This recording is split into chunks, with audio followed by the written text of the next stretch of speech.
শুভ সকাল বন্ধুরা, আমি মধু চলে এসেছি একটা নতুন ভিডিও নিয়ে। মেঘাচার সারাদিনে তোমাদের সবাইকে স্বাগত জানিয়ে আজকের ভিডিওটা আমি শুরু করছি।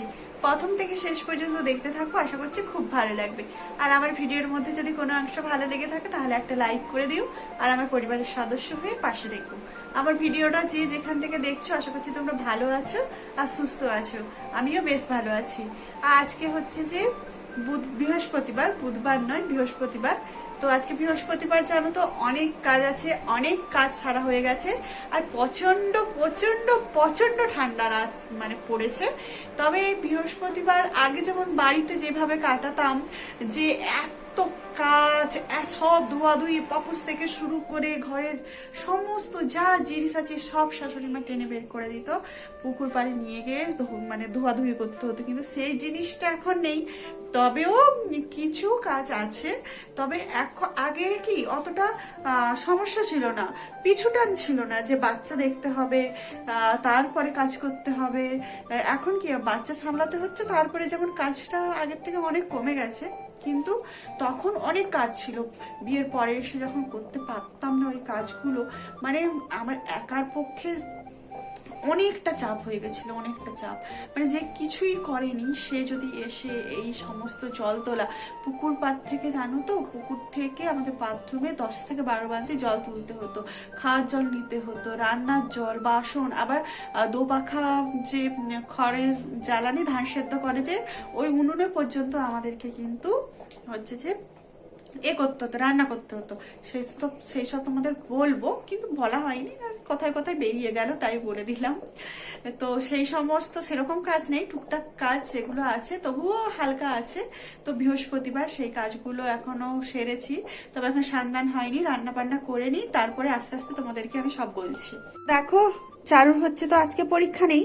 চারু হচ্ছে যে কালকে ওদের মেসেজ দিয়েছে, মানে আজকে সকালবেলা মেসেজ এসছে, মানে ওই 11:30 এরকম ওই টাইমে মেসেজ দিয়েছে যে ওদের হচ্ছে যে পরীক্ষা কালকে হবে। আর মেঘাদের হচ্ছে যে 11 তারিখে হচ্ছে যে পরীক্ষাটা 14 তারিখে হবে, মানে শনিবার হবে। শনিবার কিন্তু ওদের অলরেডি বাংলা পরীক্ষা আছে। বাংলায় তো একটা বাচ্চাদের একটু কমও পড়া হয়, একটু স্পেলিং ভুল করার অনেক সম্ভাবনা আর আছে। আমার মেয়ের তো আছেই, সবার তো আর সমান নয়।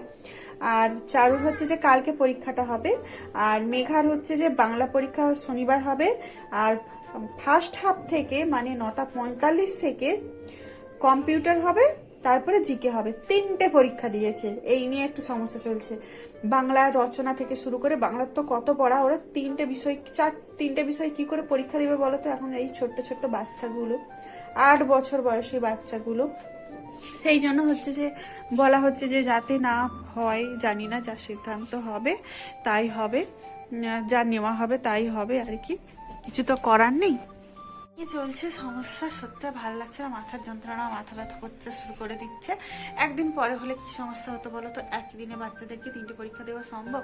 সে 9:45 যাবে, 2:30টায় আসবে, তার মধ্যে আমাদেরকে আবার কখন আবার নিয়ে আসবো? 11:30টায় তো শেষ, 11:30 থেকে নিয়ে চলে এলেও হয়, আবার 12:30, মানে 12টা হচ্ছে যে 12:30টায় পরীক্ষা, যেহেতু 1 ঘন্টা ওরা কি করবে, কি যা বলবে তাই হবে। আর কিছু বুঝতে পারছি না কি হবে না হবে। আর আজকে একটা তোমাদের জিনিস দেখাবো। এই যে চারু জামা কাপড় ভাঁজ করতে করতে বলছে আমি ভাঁজ করব। চারু ভাঁজ করেছো? চারু ভাঁজ করেনি। আর আর যেই জিনিসটা, এটা নয়, চারু তো প্রায় ভাঁজ করে দেয়, আমার কাজে অনেক হেল্প করে দেয়। জামা কাপড় ভাঁজ করছিল, কিন্তু করতে করতে উঠে চলে গেছে। আর ওই যে দেখতে পাচ্ছ বিছানা টিছানা গোছানো, কম্বল টম্বল গোছানো সব কে করেছে? তাই ওইভাবে করেছে, কিন্তু আমি বলিনি কিছু, যে আমি ওইভাবে করি না। যেমন করেছে করেছে, সে নিজে থেকে করেছে। আর এইদিকে জানালাটা খোলা হয়েছে রোদটা আসবে বলে, কিন্তু রোদের সাথে আজকে এত হাওয়া দিচ্ছে, প্রচন্ড পরিমাণে হাওয়া দিচ্ছে। আর দেখো এই রোদটা এতটা কড়া, আবার মাথায় লাগলে আবার মানে মাথা ব্যথা করছে, চোখ ব্যথা করছে এরকম। আর কি বাইরে কিন্তু এত হাওয়াও দিচ্ছে, রোদের তাপটাও যেমন, হাওয়াটা তেমন, ঠান্ডাটাও তেমন। সত্যি বেশি টাইম একটু রোদে থাকাও যাচ্ছে না।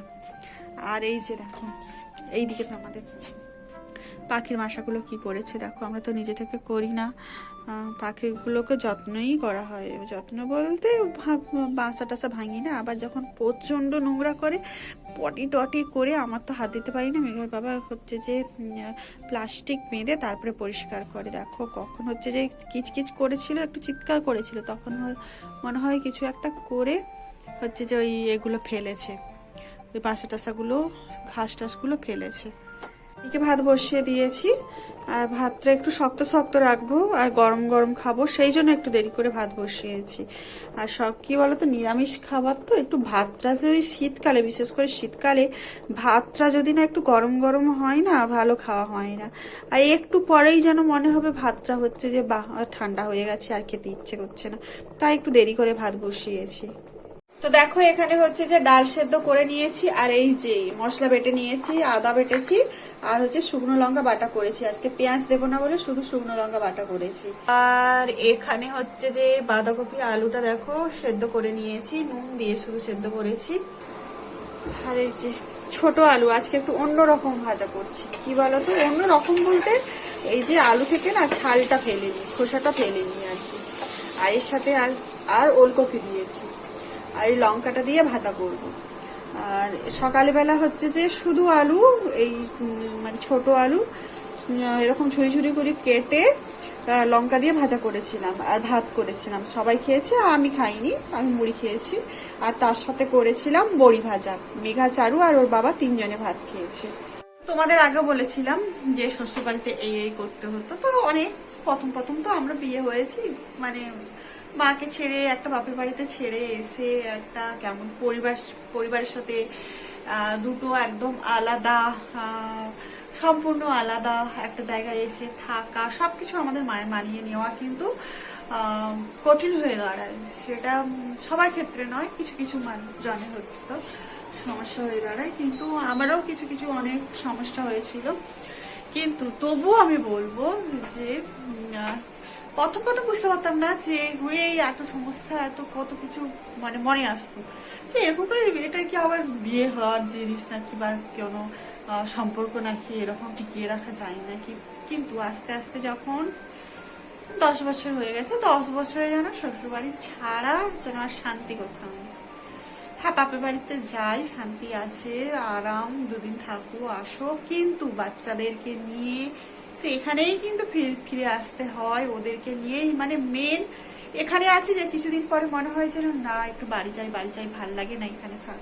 সত্যি কথা বলতে, সে যেমনই তেমনই হোক না কেন, কিছুদিন পরে মানুষ কিন্তু সেটা বুঝতে পারে। প্রথম প্রথম কিন্তু কোনো বিয়ের পরে কোনো মেয়েরাই বুঝতে পারে না যে কি শ্বশুরবাড়িটা কি, তারপরে বুঝতে পারে।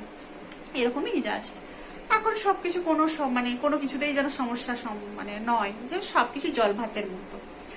তো অনেক কিছুই বলে ফেললাম, অনেক কিছুই বকবক করে ফেললাম। ভিডিওটা এখানে শেষ করছি। তোমরা ভালো থেকো, সুস্থ থেকো, দেখা হবে আমার পরবর্তী ভিডিওতে। Tata, bye bye.